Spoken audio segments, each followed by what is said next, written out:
I can't laugh. It hurts. Are we good to start, Marty? Yeah. I was making butternut squash soup in my blender. It was so loud I couldn't hear my phone dinging. Butternut squash scoop. Nana is cooking. Today is Monday. This episode will come out on a Wednesday, and this show is sponsored by BetterHelp. Unfortunately, life doesn't come with user manuals, so when it's not working for you, it's normal to feel stuck. Navigating any of life's challenges can make you feel unsure, whether that's a career change, a new relationship, or becoming part of a parent, or, a surprise surgery with some shapewear. It can really help you. And BetterHelp is there to help you. Now, Joey, you've been using BetterHelp for quite a while. It's the world's largest online therapy service. It's matched over 3 million people with professionally licensed and vetted therapists, available 100% of the time online. Well, this is not my first Zoom call of the day. I actually have a Zoom call at noon with my therapist shortly after this. So this is a little pregame before my therapy session. But yeah, I love it because I can do therapy on my terms. I don't have to go see anyone. I don't have to leave the house. And I can do write my underwear if I need to. Okay, girls. So I can just, sign up. It's discreet. You can get matched with the therapist under 48 hours, and they have something for everyone over there. So if you've never tried therapy, try online therapy first. It's much more affordable, and you're going to like what you see with BetterHelp. Just all you got to do is fill out a brief questionnaire to match with a therapist. And if things aren't clicking, switch to a new one. Just like Joey said, you can learn more and save 10% off your first month at BetterHelp.com/outandabout10. That's BetterHelp.com/outandabout10. Again, I know a lot of you are thinking about it. Give it a try. And if you don't like it, quit, but take it from me, take it from Joey. It's something that has really helped both of us tremendously, to the point where it's something at Barstool that they offer us like as a service. Yeah. And I don't know if Marty or Sandra has tried yet, but they should as well. Now, it's difficult for me to talk. I'm out of breath now. I'm in my shapewear, y'all. Okay. Now, I do have hot sauce in my nut bed. Oh my God, that would fucking kill me. Can you believe, Joey, I was in so much pain. I did doctor shopping yesterday to try and get more pills. Wait, first of all, okay. So you know what happened? We were filming a podcast episode the other day with Tommy Smokes. Yes. And Fortune Feemster, who comes out next week. Next week. So Trish was feeling under the weather. We thought it was gas. So she tried Nana's patented weight loss secret. So I gave her my laxatives. That didn't work. Now she tried an enema. She tried a smooth tummy tea. She tried everything, thinking it was gas or indigestion. And she did bottom that weekend. So I don't know if that was having to do with it. And I said it was appendicitis, but she didn't believe me. Now I have my doctorate from the University of Arizona online. Well, you were actually at the University of New Delhi is where you got yours. Now you're an overseas doctor. Now, Joey's worked very hard at that degree. So he tried to diagnose me. It didn't work. But long story short, I'm sitting there. I'm like, God, I don't know what this is. Like, do I have to shit? Marty's like, God, you don't look well. And I'm like, yeah. There was like no color in my face. And every time I spoke, it like, you're out of breath. I was out of breath. So I get up, I walk, and I call my mom. My mom's like, go to urgent care. I was like, I don't know, I might go to sleep. She's like, no, dumbass, go to urgent care. So I go to urgent care. The guy pushes on my stomach. I fucking scream when he gets to the appendix. I go to the ER. So I leave there and I'm like, okay, ER is on 13th. I'm on 23rd. Like, can I make it 10 blocks in an avenue and a half? And this is all after you've recorded like 2 hours of like radio, basically. Yeah. So like you've like had a day at this point. And so it's only like 12:30. And so I'm like, I start walking and I like double over. People probably thought I was like one of the homeless people who like shuffle around by like the ACE, which I very well maybe after the show is off the air. And I get in a cab, like the guy won't do a U-turn. I'm like, for the love of God, I feel like I'm dying. Get me to the hospital. So I go in. I'm sitting there. You're never going to believe this. I'm sitting there. No one's giving me service. A doctor walks in. He turns around. He goes, oh, I see your podcast clips all the time. I go, does that get me faster service? He goes, yup. Opens the doors. Wow. I swear to God, opens the doors, brings me back. I'm like, listen, I'm gonna cut to you straight, sister. I'm in pain. Okay, what do you have for me? Let's start cooking. Let's start cooking with gas here. Amphetamines. Nana needs diluted. Nana needs morphine. Trish needs morphine. He needs it all. So I'm sitting there, and she pushes on my stomach. She's like, it's probably appendicitis. And this is like over the course of 4 hours, they make you wait. So I got to drink a solution. You got to wait an hour. Then you go get a CAT scan. Then you wait more. Turns out that's what it is. And they go, good news and bad news. Good news is it didn't burst, so you're alive. Bad news is we got to transfer you uptown. And we don't know how long that's going to take, and that's going to be an ambulance ride. Now in my head, Yeah, I can't already hear the camera. Yeah, the numbers are starting to add up. I'm going, oh fuck! All right, we got an ambulance ride. It's this and that. I go, I'm going to take a cab. The doctor goes, on what planet? Absolutely not. She goes, I'll write it in so it's necessary, so insurance will cover it, whatever. But I'm sitting there now. Trish has experimented with his fair share of drugs, and I will tell you. I go, I'm in pain. They go, okay, great. I have an IV. And she goes, all right, I'm going to hit you with a little bit of morphine. You might feel some warmness in your face. And you think they would slowly put it in. Now she does how we did T-slam. She did a morphine slam. She goes like this. It was 4 milligrams of morphine. I'm talking. I go, she goes, name and date of birth. I go, Patrick. Oh, how do we get some? Joey, I couldn't talk. My eyes started tearing up. I started like doing this. She goes, I'm going to get you some Zofran. Y'all hang in there. What's Zofran? Zofran is to combat the nausea. So they did, I think it's Zofran an antidepressant. I don't know. It was something with a Z. But anyways, they loaded me up with so much morphine because I was in so much pain.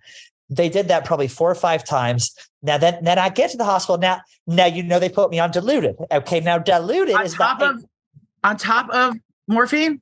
Joey, I've never been shot. I've never been stabbed. It was unlike anything I have ever experienced. To go try and get some sleep. It's like 2 a.m.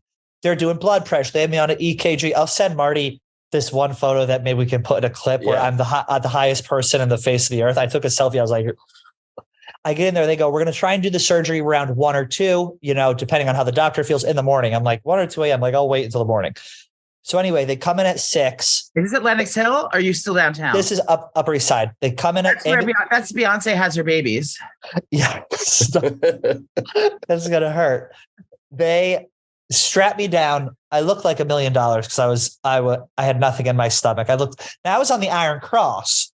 Okay. Now I got one gentleman. Now he's shaving my area. He's shaving my belly button. They're getting ready.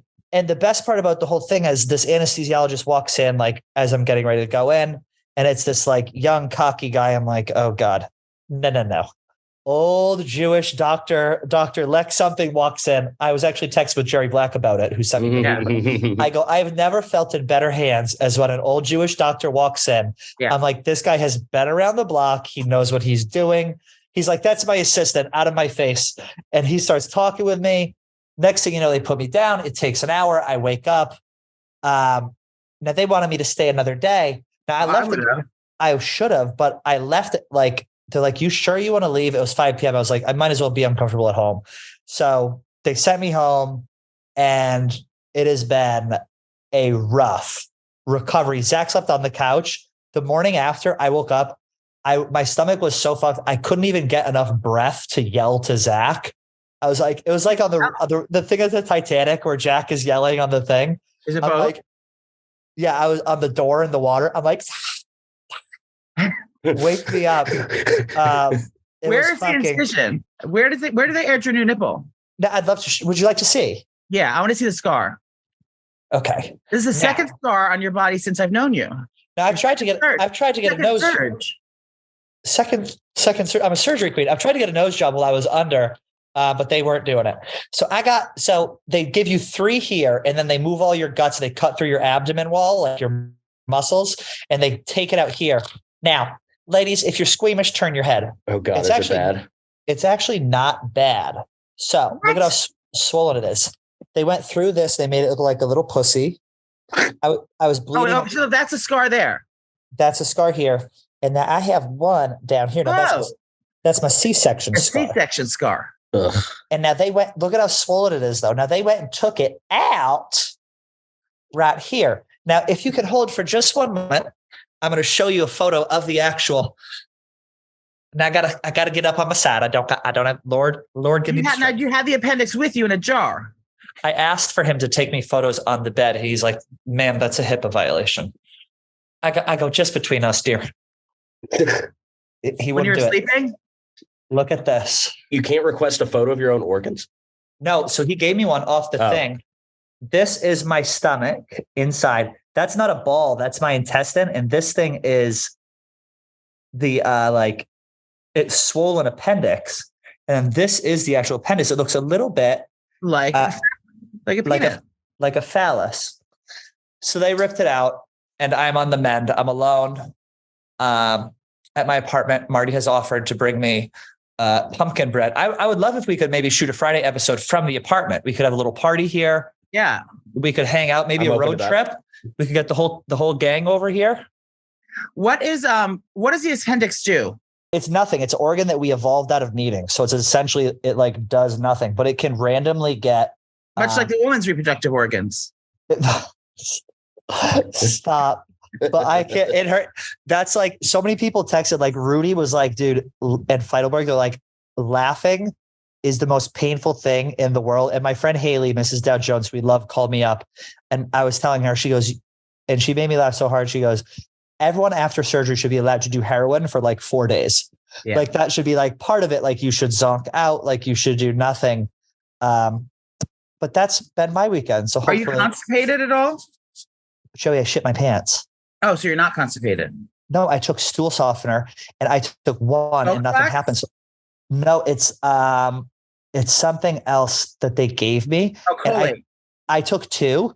And I was laying in bed and I like tried to fart and I had a little Hershey kiss between my cheeks. I go, Zach, leave. He goes, why? I go, I just shit my pants. He goes, you did not. He goes, is it on the bed? He goes, is it on the bed? I go, out. Get a buffer. Out. I banished him. And it's like, this is such a graphic thing. It's literally, it was like peeing out of your butt. It's like insane.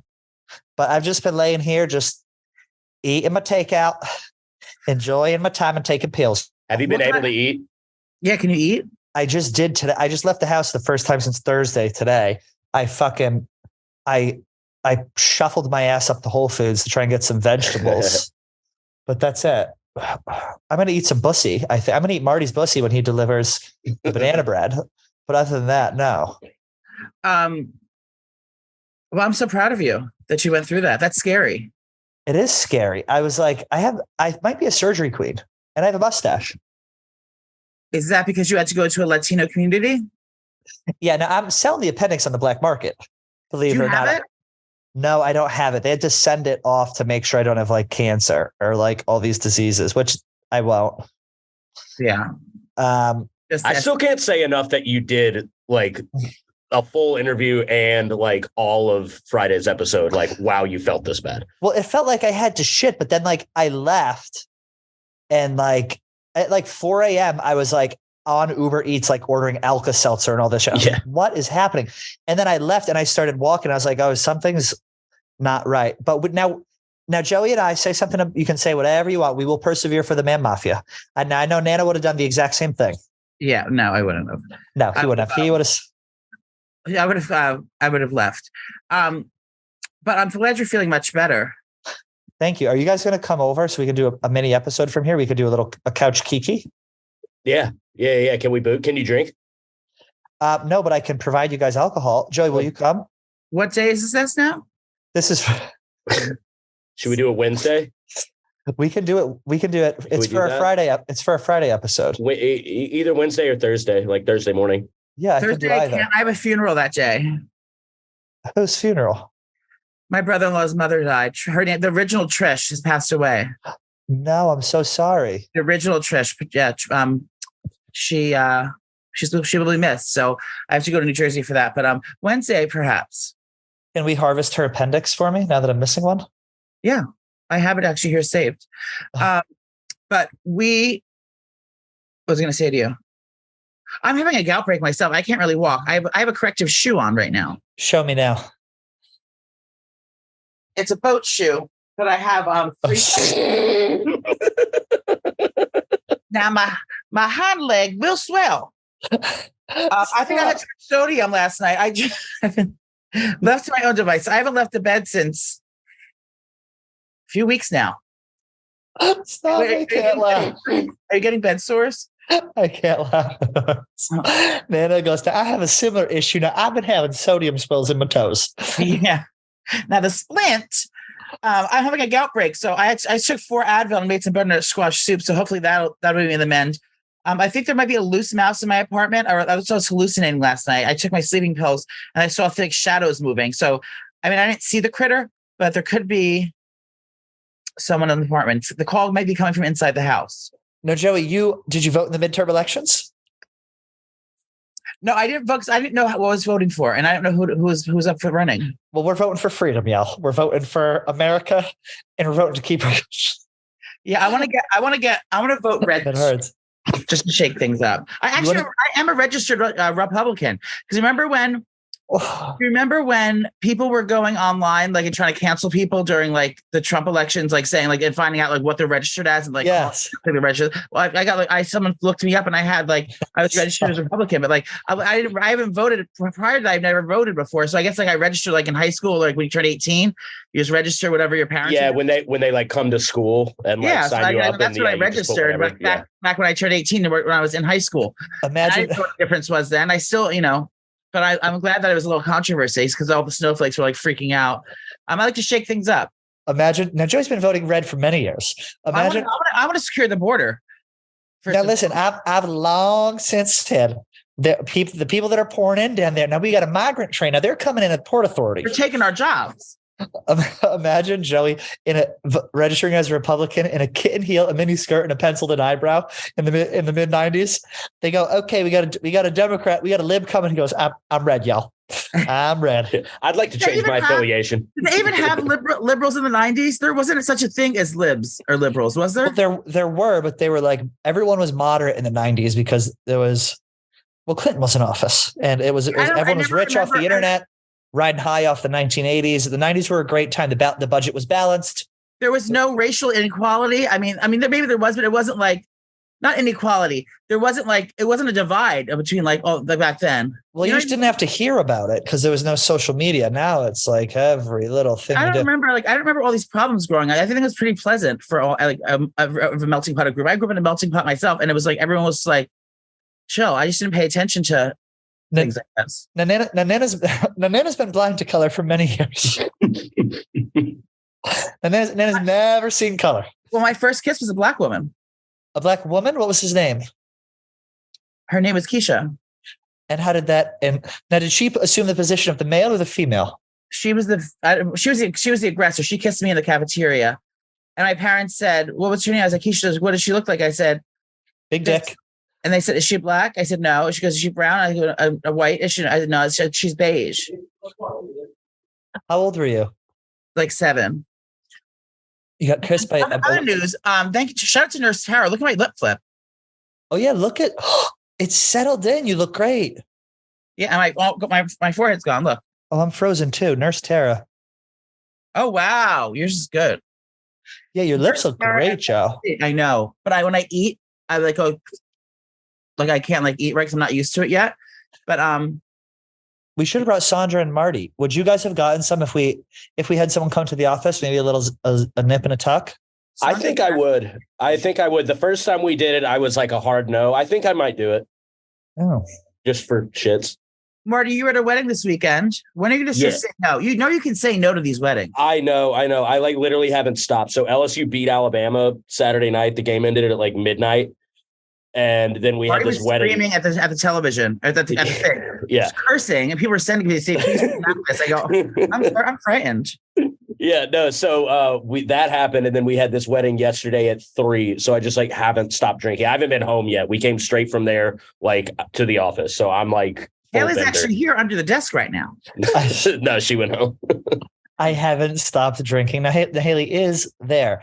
I'm really excited to try Jerry Black's banana bread. Yeah. No, that's the one I like the most. Yeah. Oh, and you know what else? Well, I guess by the time this comes out, our ugly sweaters will be live. So make sure you get those. It's the ma'am sweaters. Joey was very integral in the design of those. I think you did a great job. Thank you. Yes, it's Santa's wearing a pump, having a sack full of wine, and sashaying away right into the holidays with Glee. Now the sweaters are on sale for 20% off on the website. Now go to store.barstool.com and get yourself a ma'am sweater and wear it to your sweater competitions and steal the holiday. And hopefully you're right into the holidays. You know what else is a great present for the holidays, and it's something that both Joey and I have used, and that is HelloFresh. The holidays are just around the corner. HelloFresh. It's out in the front. Your box just came? Lucky. Did you use any of the weekly 35 recipes where there's something to please for everyone? Yes, I always do. The holidays are just around the corner, and HelloFresh makes this busy time of year even easier with chef-catered recipes and pre-portioned ingredients delivered right to your door like Joey just had. So you spend less time planning and prepping and more time enjoying your delicious, healthy, easy to prepare meal. Quality is HelloFresh priority. Ingredients travel from the farm to your home in less than 7 days, so you know it's safe. A lot of times I go to the grocery store, I buy shit, it sits in my fridge. I don't even end up using it, which is why you like it so much. Joey's good. He cooks all the time. And even for someone who's a cook like Joey, like you still like using HelloFresh. I like it because I don't have to think about, first of all, I don't like have to go to the grocery store and get in fights. I get in fights in Whole Foods all the time. It's always so packed. The lines are out the door, and then you have to lug all the crap from the grocery store all the way back to your house and drag it up the stairs and like get it inside. And I always buy too much food, so it always goes to waste. I always feel like if someone's going to show up to the door and like there'll be an army of people. No one ever comes up. No one's ever coming. So I end up throwing out so much food. This way you get exactly the portions you need for how many people you're feeding. And it's also helping me stick to my diet because I'm not overeating. Yeah. I'm not having a ton of leftovers. So I'm not like binging on leftovers all week long. So you make the meal and everything is so good because it's like you're getting this concise card. You get this card in the mail. It has pictures of everything you need to do step by step, including what pots and pans, what forks you got to bring out, what everything you have to bring out. So I like how organized and neat it is because if you're OCD like me, this makes it so easy. You just get the card and you just follow the instructions, and then you see a picture of the final product. Everything is done so quickly. Everything is under the table under 30 minutes, sometimes even 20 minutes. And it looks like ingredients recipes I never even tried before. It's like not stuff that, I end up liking everything, but like I would never think to make like a Moroccan spiced dish. Like I don't know what Moroccan spices are. So they send you these spice mixes and things. So you like learn about new ingredients, new cultures, and it's so easy. They're crowd pleasing. You can customize it to whatever you need. So if you like, someone doesn't eat meat, so you want to add a protein to something, you want to switch out something. They make it so easy to customize. Everyone's changing diets, and it's just the best thing. It's changed my life. It's awesome. So if you go to HelloFresh.com/outandabout65 and use code outandabout65 for 65% off plus free shipping, that's HelloFresh.com/outandabout65, code outandabout65 for 65% off plus free shipping. And again, I'll say this is a little bit like BetterHelp. Like I feel like everyone has thought about like, oh, maybe I'll try this meal kit, but you just never pull the trigger. Like we make it so cheap with the code. Try it once. And if you hate it, don't try it again, but use our code because you're going to save a shit ton of money. And even if you don't know how to cook, it can be very intimidating. They lay it all out for you. It's easy to do. And it's like fantastic. It's like having a cooking class every week. Right. You're learning new techniques. You're learning new ways of doing things. You're learning new recipes, and you just get more confident. So eventually you can just make your own meals up. Should we do maybe we eat a little food here for our Friday? Well, it's not a mini anymore, just our Friday episode. Maybe do a little charcuterie if you can get your sodium under control. Maybe do a little fiber. Maybe we do some of that. Now we have a very special guest coming up. This is a 3-time Super Bowl champion. This is an NFL Hall of Famer. This is Michael Irvin. This is the Playmaker. This is a guy who is not a guest who I would typically think would ever even say yes to our show just because of the magnitude of his celebrity and how accomplished he is within his profession. We are. Right. But it turns out he's a literal, like, not only is he like one of the greatest wide receivers of all time, he is. Yes. And she's a gay advocate. She had an older brother, like absolutely awesome interview. What'd you think, Joey? I'm so impressed. But first of all, when he sat down, there's a very special grooming practice that you're going to see in just a minute that I was very taken back by, and I enjoyed. But what a guy! He's what a well-rounded man. He knows how to party, live it up. He knows how to work hard. He knows how to be family oriented. He is an overachiever and just such an inspiration to so many people. It was such an eye-opening experience. Such a fascinating man. I loved him. You know what's cool about him is he had like Mike. I'm sure like a lot of you listening, like you're Googling Michael Irvin right now. He was in the 1990s. There was no football player in the entire league that partied harder than Michael Irvin. He got busted with something on the Cowboys with something called the White House. And it was a flop house where him and all these guys would go and party, and they'd be fucking blowing coke and banging strippers and having party and going nuts. And they got busted, and it was a big thing in the news. But he talked about all of it. Like some people like can't, be open about this and they're embarrassed, but he talked about it all. And now Nana could actually relate to the partying. What was the question you asked him about white women versus white powder? What was there more, white powder or white women in that house? And he goes, there's an equal amount. I try to understand. And you noticed his nails right away. Yeah, you're going to see them in just a minute. They now, I don't want to spoil the surprise, but she knows how to take care of herself. She does. All right. So we really hope you guys enjoy. Here's our interview with Michael Irvin, and we will see you all on Friday. Make sure you got an ugly sweater. Support us so we can support you. Love you all. See you soon. All right, we are here with NFL Hall of Famer, 3-time Super Bowl champion, the Playmaker, gay rights advocate as well. Correct. Believe it or not. Out magazine cover model. And the host of the Michael Irvin Podcast, Michael Irvin. Welcome to the show. First of all, we got to talk about the suit. I know. You walked in. I mean, I can never pull that color off. And you look so sharply dressed. I appreciate you saying that. Yes, you're so sharply dressed, and you were just so welcoming and so friendly. It's very nice to meet you. It took a lot not to go through the bag when you were here. He told us, he goes, we got about 10 or 12,000 in the bag. Joey goes, get up. He goes, put a high noon in it. He goes, let's do something that we can take that bag for ourselves. Hey, get that bag, man. Shake it out. I think that's the residual of my history. Growing up, 15 to 17 kids and being broke growing up. So I want to keep $10,000 with me just in case something happens. If everything falls down. Please, I ain't go through all that. I got some left. I got $10,000 left. You know what I'm saying? But for real, it's crazy that you're like that. And if I don't, sometimes I feel like, man, I feel funny. I feel broke. You always got to have 10 or 12,000 cash no matter what. Everywhere you go. You go into work in the morning, you got cash on you. You leave the house, you got cash on you. You keep cash. And I keep it now. Before, I used to carry it and run it right to the strip club. But now, since I ain't in the strip club, I keep it in my bag. Well, you're very smartly dressed. And I did notice, are those acrylic nails or is that crystal gel? Your manicure is acrylic. Well, actually, these are the dip. It looks right down to the manicure. Everything is polished, and you look so handsome and so good today. Well, I appreciate you saying that too. You talk about Out Magazine. One of my best friends is Sid. Sid is president of Out Magazine. He's a great dude, man. Can you get us on the cover? I could, yeah. Get you on the cover, yes. Marty, we can wrap the interview. We got.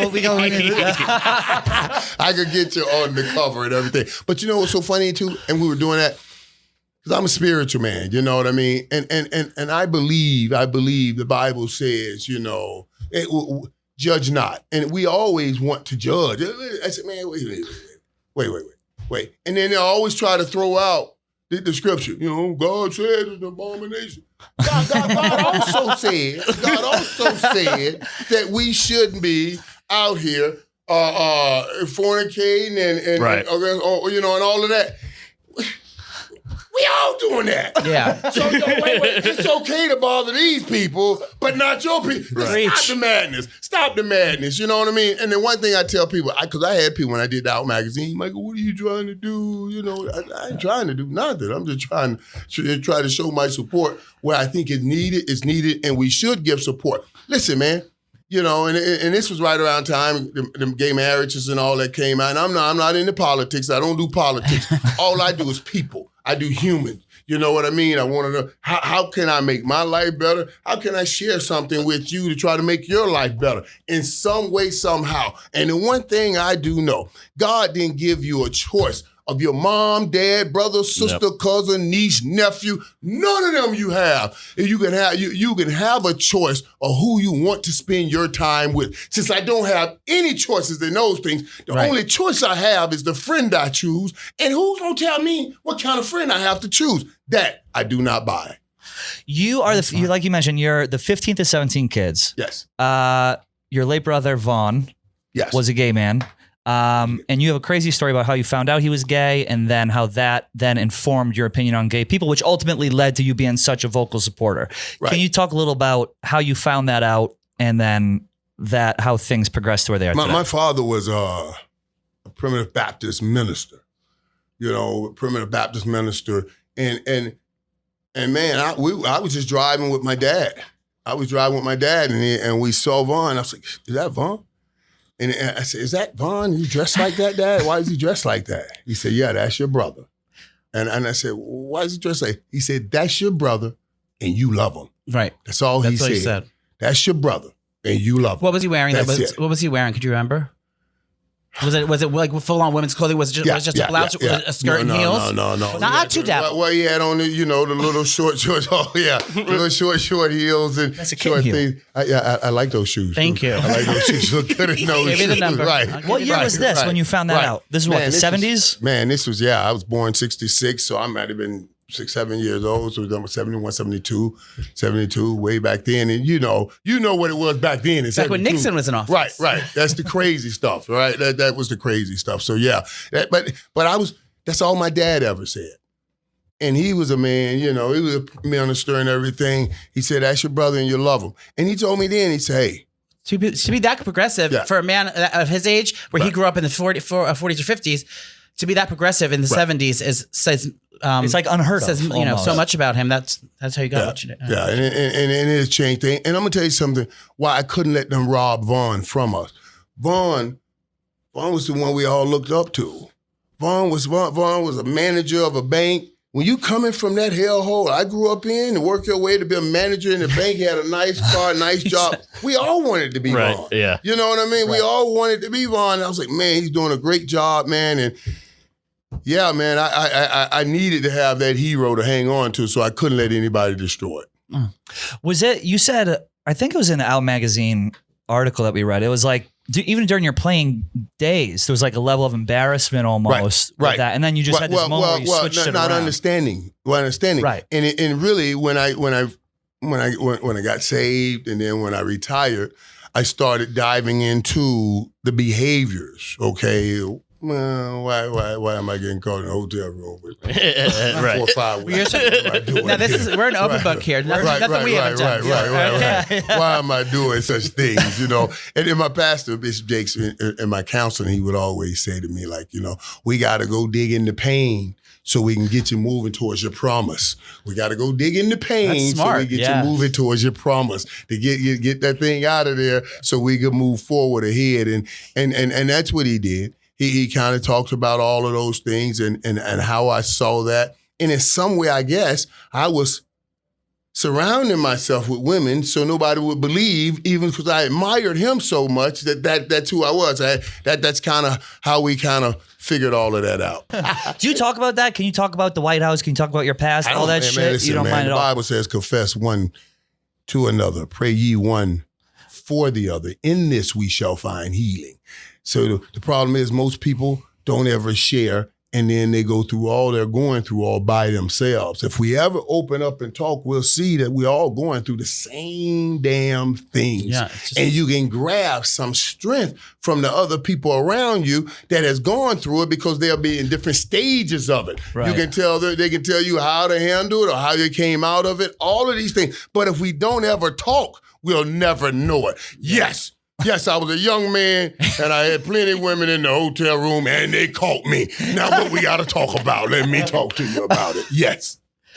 We were doing research, and we were like, we didn't know what you were cool with talking about, what you weren't. It sounds like you're an open book now. I'm cool with talking about everything, man. That's just, I just think it's the way to go. I really do. I think it's the way That's to go. Powerful. Like, everyone kind of acts like they're fine on the outside, never really opens up, and then they're bottling things up, and then it gets to a place where they can't control anymore. If you're kind of being honest with yourself and honest to people who are around you about the struggles you're going through and what you've been through, what you're going through now, it's, it gives everyone else an opportunity to kind of like work together to get through it together. And I think it's a very powerful message. It's all growth.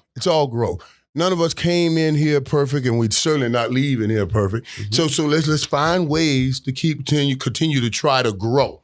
Continue to try to grow. But the reality is, and I was telling those guys, listen, let's be real here.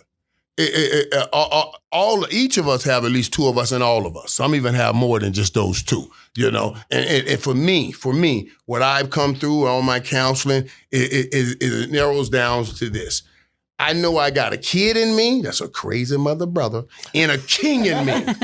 A kid in me and a king in me. I have to mitigate the kid so he doesn't mess up my king. I have to watch him all the time. But the kid wants to get out and play sometimes. I just got to make sure it's just between me and him and nobody else finds out. Because we have queens in us. So that's little Does the king ever come out and play still?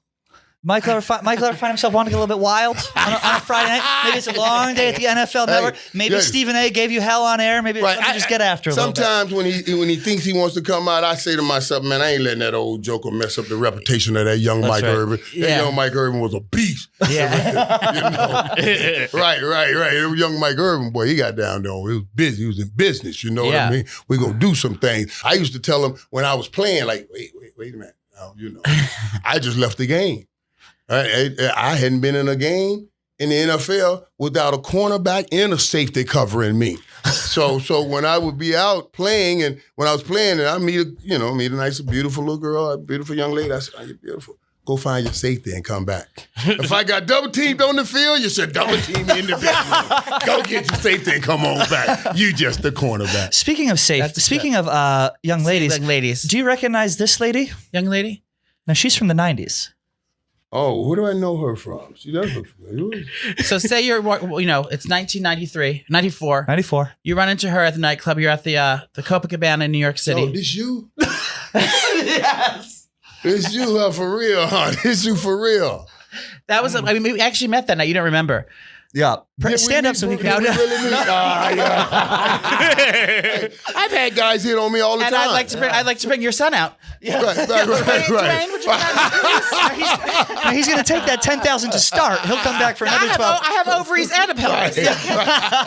Yeah, that is something right there, though. But I've had guys hit on me before. I'm sure. Plenty of times, you know. You have one hit on you right now. You're sitting right next to me. What I think is interesting about you is that you kind of lived so many lives, and it's fascinating that you've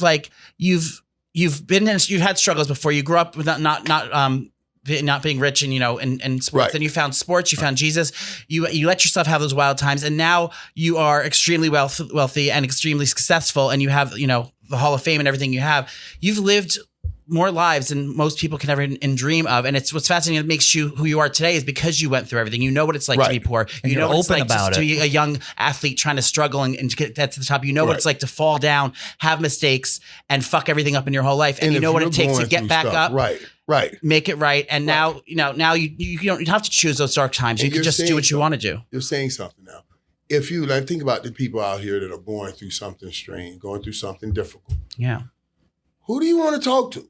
You think you want to go talk to somebody that's reading this shit in a book? Yeah. No. I need to talk to somebody that really went through it. I don't want to hear about what the book tells me. Right. I want to know that you really went through what I'm talking about. Then you can help me. You can help me. But so many people act like they hadn't gone through anything. Well, how can you help me if you hadn't gone through anything? How can you take me where you did not go? How can you tell me what you do not know? So just step off and pat your toes. What's one of the craziest, we talked a little, I don't want to harp on it, but we talked a little bit about how you guys had the house. Right. In the 90s, the White House, everyone go and party afterwards. And I'm sure, it's to a degree beating a dead horse here. But is there any crazy stories that came out? Do you regret any of it? Is there any crazy stories that you can tell us that no one knows that's not going to get Michael Irvin in trouble? Hell no, I don't regret it. Are you joking, man? Please. I'd rather have done it and come through it and still, have a life than not have done it and wonder for the rest of my life. Right. And there are a lot of dudes, man, that walk that straight line and then when they found the perfect girl and all got married and they're living in so much regret. I should have done this, I should have done that, I'm just happy that that's not me. What was a typical day like during the crazy times? You go to practice, you go to the game, you leave. No. During the season, I didn't do anything. Right. During the season, and that, honestly, during the season, I was so focused on football that I didn't do anything. And what happened was, I used to get on people, like Jimmy would say after the Super Bowl, second weekend in February, get away. That means I got a month. My birthday's March 5th, right? We start training She's the Pisces queen. Second week in March, right? Second weekend in March. So it worked out perfect for me. I thought God helped me out. So God made it perfect. So I can throw a big major party on my birthday, and then that's it. I can start training. And I did this for years. I mean, I'd be wilding out, getting tore up. But then I'll have that party, and then that's it. Yeah. Just come out, train, I'm good. Now, the problem came in, and I put my mouth on people. Like, man, how they getting caught up in get caught up doing drugs. Just stop. All you gotta do is stop. Just stop. Just say stop. Because that's what I was doing. I get high, mess around, but then I stop. I got to start training. What I learned when I retired, because when I retired, right, and then I have football, I said, okay, I'm going to hang out a little bit, get out here. and then I was like, okay, this is the last weekend. Time to turn it up. Time to stop doing this here and get my focus on my next career. I know retired and everything. Dude, I must have gone through 7, 8 of those last weekends. Last weekend. And one day I caught myself in the mirror. Damn, how many last weekends you get here? You know what I'm saying? And I realized then, I put my mouth on them people. Really what I was doing was switching addictions. Yeah. You know what I mean? And I had football to switch to.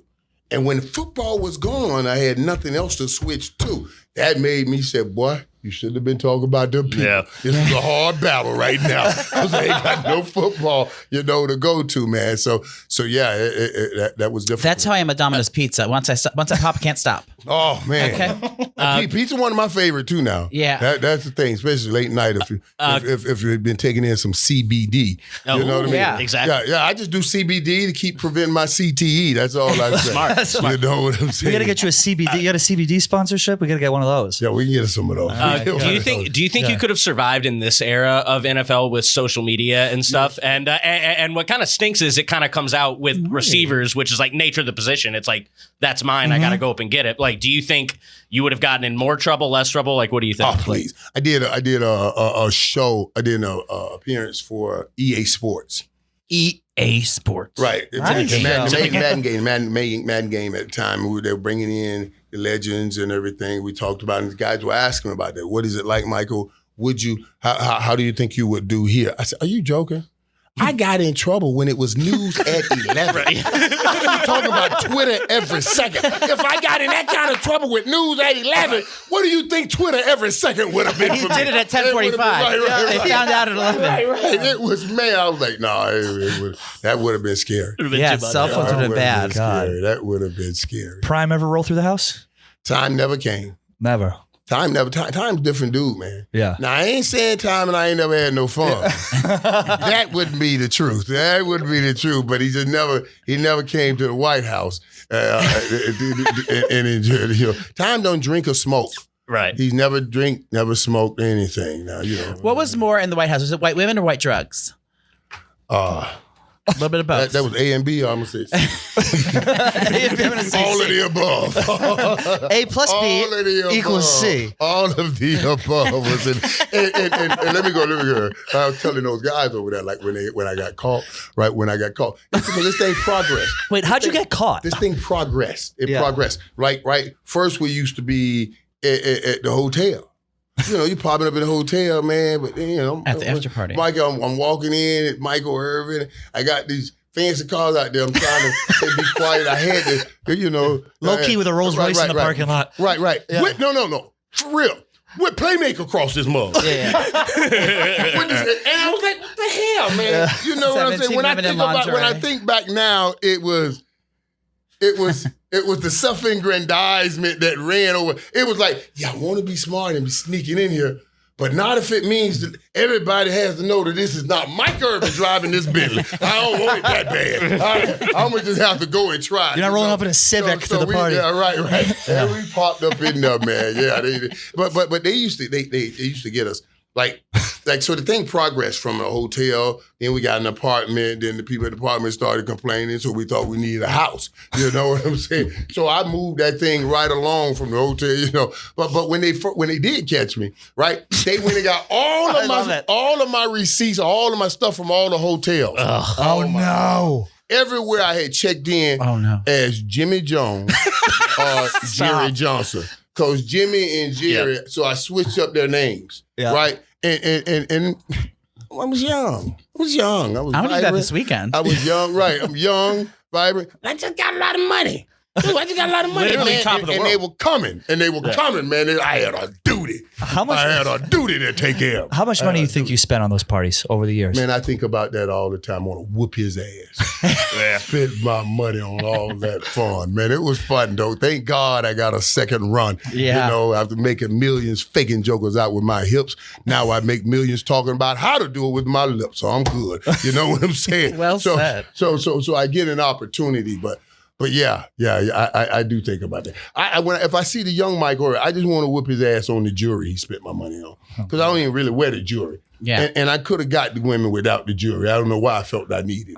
Yeah. You know what I'm saying? But outside of that, I'm pretty good. You still got it all, the jewelry?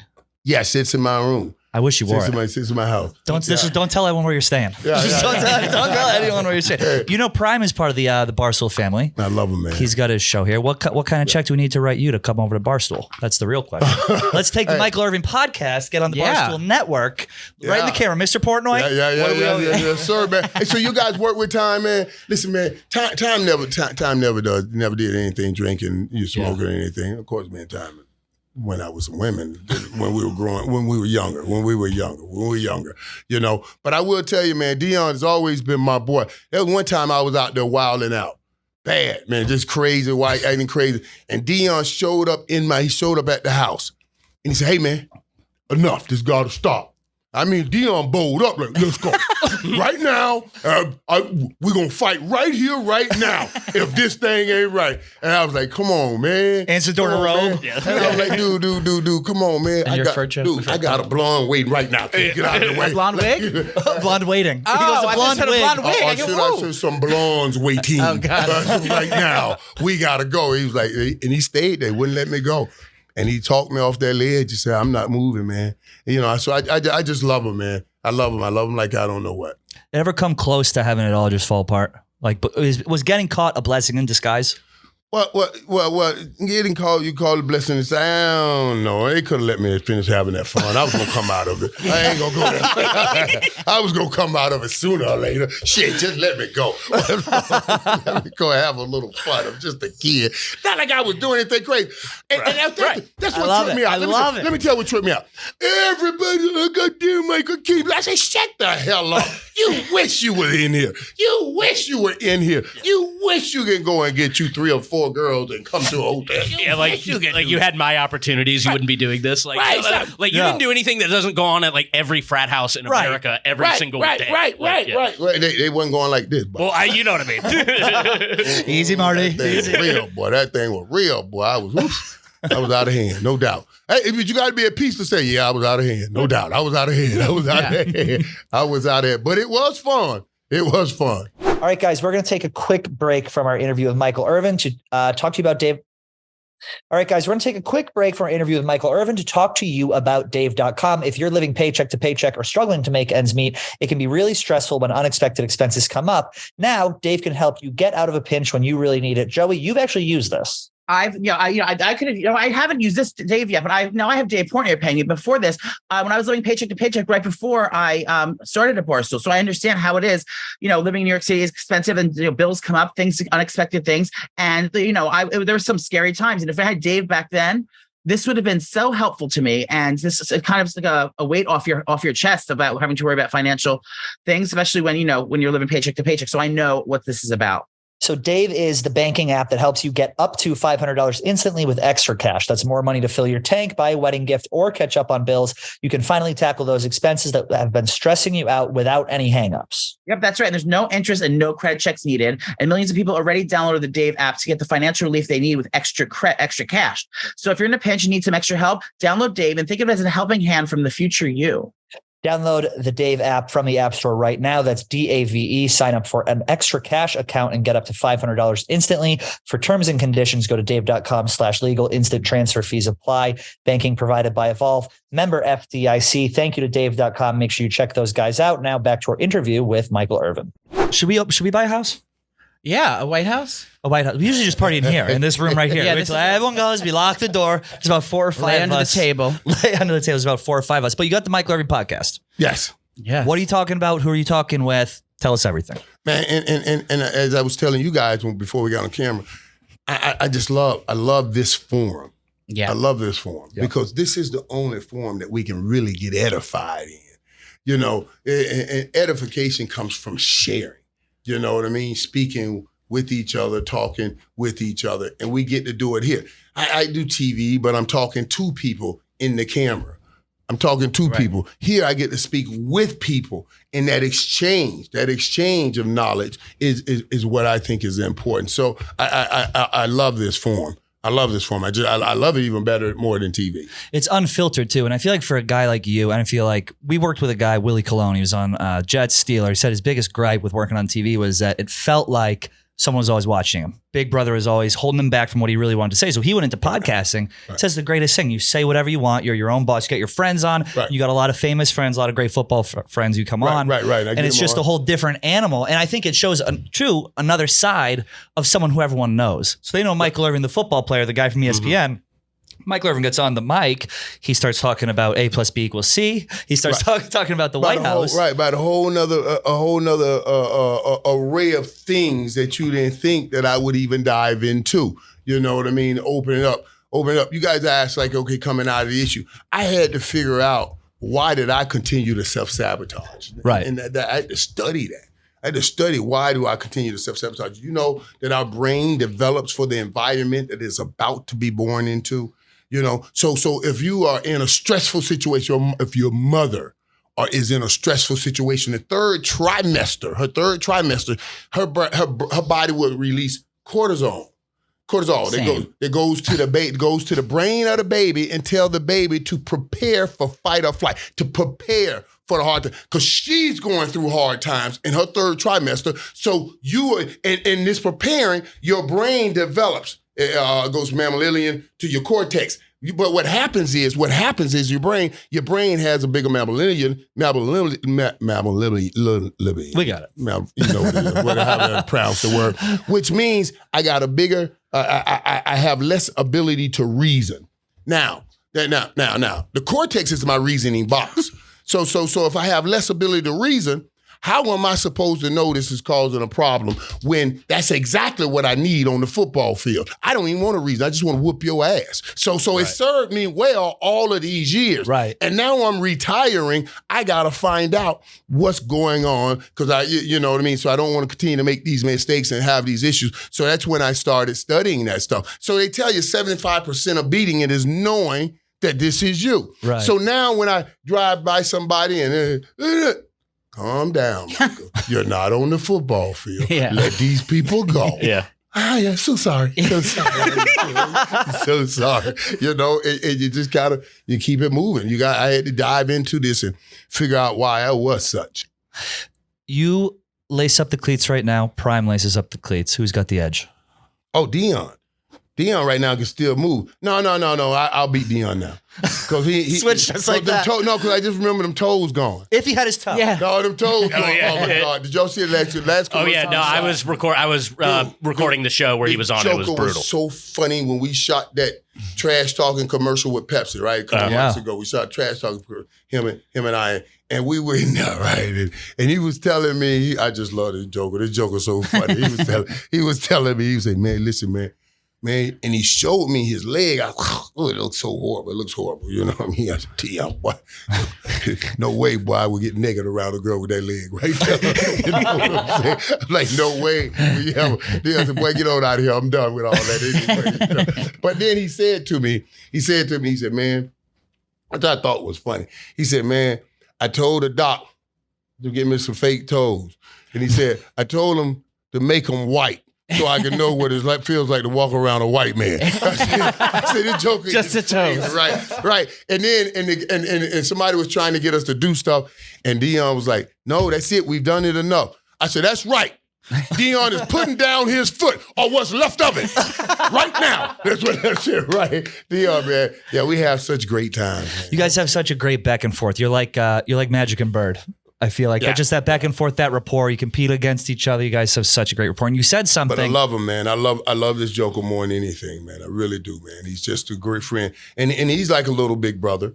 You know, he's really a little big brother. Yeah. He's younger than me, but Yeah, he's more steady than me. You know what I'm saying? He knows. I mean, when you win championships with someone, it kind of builds that, right? Like, is that kind of why you think of him so fondly, or was it before that? Well, Deion and I go way back to Florida, you know. That's right. Florida State, Miami. So we have been battling and growing up and, not too far, a couple hours from each other, but you've heard of it and you heard the names and all of those things. So, it started way back then. And we're just playing, but then we just, I just love him. We just grew into it. We just grew into a great friendship. Yep. And I wanted to play with him and I got a chance to play with him. Jerry called me in the office. He said, Michael, should I do this deal with Deion? He said, this is what this deal's going to be. I said, Jerry, what are we talking about? I said, what are we talking about? What are you talking about? You go get Deion if you can go get Deion. You go get him. Whatever it is, we go get Deion. And he said, okay, you give me the okay, I can go get him. And we went and got him. And it was some of the greatest days of my life. Would you beat him on Dancing with the Stars? When were you on Dancing with the Stars? 2009. I'm just doing would you beat questions. We don't have that. First of all, you were very excited about Dancing with the Stars. Deion ain't getting no Dancing with the Stars. Okay. And I shouldn't have either. To be honest with you. Right. You did good, though. I thought you did good. I made the week seven, right? Yeah. But that wasn't because I was dancing my butt off. Your friends are voting. Because everybody kept voting, right? And so, he's got the bots calling him. Right. And it was so funny. Dude, I've never been that scared in my life. Really? Yeah, it's intimidating. I'll never forget.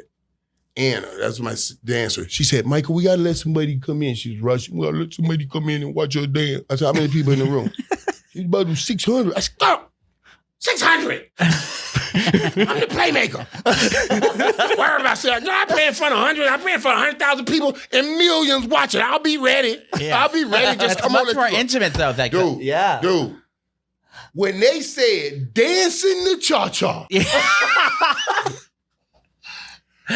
Boy, I swear to y'all, I ain't gonna lie to y'all, and my whole life ain't never been that scared. I said, I'm not ready. I'm not ready. She said, you gotta go, let's go. And of course, I blew it. I didn't do well. Tom DeLay was a congressman. He was on this show. Yeah. He had a broken foot and he got more points than I did. Oh my God. On that first dance. I went back to work the next day in LA. Leon Lett said to me, dude, what's wrong with your hips, man? You put black people back 20 years. That's what he said to me, dude, what's wrong with your hips? You can't put us back like that. I said, I thought I was doing well. And Bruno said to me after one dance, Michael, you're like the economy. We keep waiting on you to get better and nothing happens.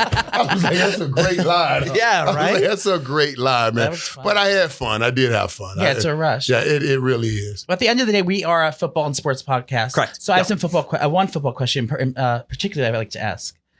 This season, the Dallas Cowboys, if they're going to win the playoffs, don't they need to run their offense through the rushing attack of how they were doing with Cooper Rush instead of putting it on Dak Prescott? Yeah, you know what? And I'm dealing with people now because Tony Pollard had such a great game. Someone wrote that question. Yeah, I have no idea what I just asked you. It's all good. That's why I'm going. Was that a good question? I'm sorry. It is a good question. Thank you, We interrupted your answer. I'm sorry. It is a good question. It is a good question. We would like to answer, though. Because it doesn't work that way. And people say stuff like that. I'm like, what are you talking about? Like, you can't go in and say, well, listen, Dak Prescott had the number one offense in the National Football League last year. So now we're going to say, Dak, I know you had the number one offense, but we don't want you to do that again. Yeah. We just want you to hand the ball off. Don't try to be number one. That's what it sounds like when people say that sometimes to me. I'm like, stop, man. The idea is to be the best you can be and not try to put a ceiling on it like, okay, we got to run it this way, run it. No, Dak can get anywhere near what they were last year with that defense this year, then they could do some great things. On this tune, sort of, Absolutely. I've got a bit of a Cowboys question. You signed off on your number 88 for Des Bryant to bring it out of retirement to wear it when he was drafted to the Cowboys. Did you also sign off on CeeDee Lamb wearing it, or was it just kind of like it's out of retirement now? No. We get the conversation. We converse with the guys. You did, yeah. You converse with was them. Was that a fun conversation? Yeah, it's always a great conversation. I used to do a little trick, try to figure out which guy is possible, which guy's good. Like say I'm talking to a guy and Jerry's in the room, and I would say to him, "Can you handle wearing 88?" And I would look at him in his eyes, And he would say to me, yeah, I can handle, Mike, I can handle. And he looks at me, but then he looks at Jerry. Said I can't. See, then he's not the guy. See, I want you to focus on the mission, not the money. Right. I'm the mission. Jerry's the money. Dez, dude, I can do it. I promise you I can do it, dog. Dog, they said we look alike, man. You know, they thought I was your son, man. I'll do it. And then, so it's good. CD called me. Oh, he did? CD called me. CD Lamb wanted to wear number 2. I said, I understand, brother. I said, listen, you do, but Jerry had just lost a friend. His name was Lamb. And 88 does something different. When you put that number on, it does something different. I told CD this. I said, listen, man. I said, I can dig it. I said, you wear what you think is going to make you bring your best out every day. He said, man, I wanted to blaze my own trail. I said, dude, 88s blaze trails. Yeah. You know, I said, let me tell you what I mean by that now. Once you put this jersey on, everybody in Dallas is going to grab hope. They're going to grab hope because they're used to winning championships when an 88 is on the field. You know what I mean? So the hope, he said, okay, Michael, okay, all right, I'm gonna call out, I'll call Jerry. I said, let me tell you one more thing now. Jerry going one day soon, Jerry will leave time and go to eternity. And you're going to be negotiating with his daughter and his son. They would like to remember that you gave your dad, that last little thing before he left here, and then they're going to write you a check for about $200 million. Yeah. I'm just telling you, buddy, that 88 is real. And people always ask, why don't you want it retired? What the heck? That blows my mind, that question. Why don't you want it retired? Why would I want Selfish, it retired? I think. No. But what happens when they retire them, they put them in the rafters. And the only time they show it is when you leave time and go to eternity. Yeah. We lost Michael today. Yeah. Back to the game.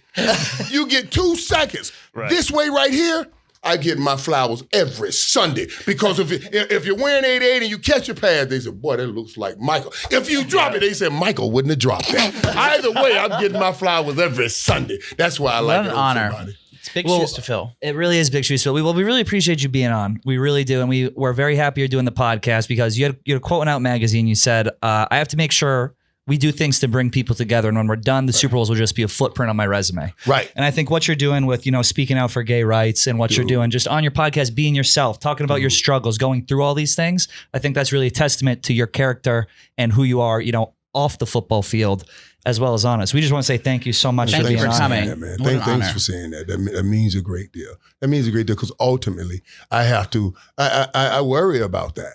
Yeah. I worry about that. When God puts me up on, he said, what did you do? And I got plenty of rings and trophies to throw up there, but I don't think that's going to help me get up where I need to be. You know what I'm saying? He's like, so I, obviously, man, any way I can try to use my platform to raise people up and bring them together, then that's what I want to do. Everyone go check out the Michael Irvin podcast everywhere you get podcasts. Michael Irvin, thank you so much. Thank you guys for having me, man. It's been great, man. Thank you. Appreciate you having fun.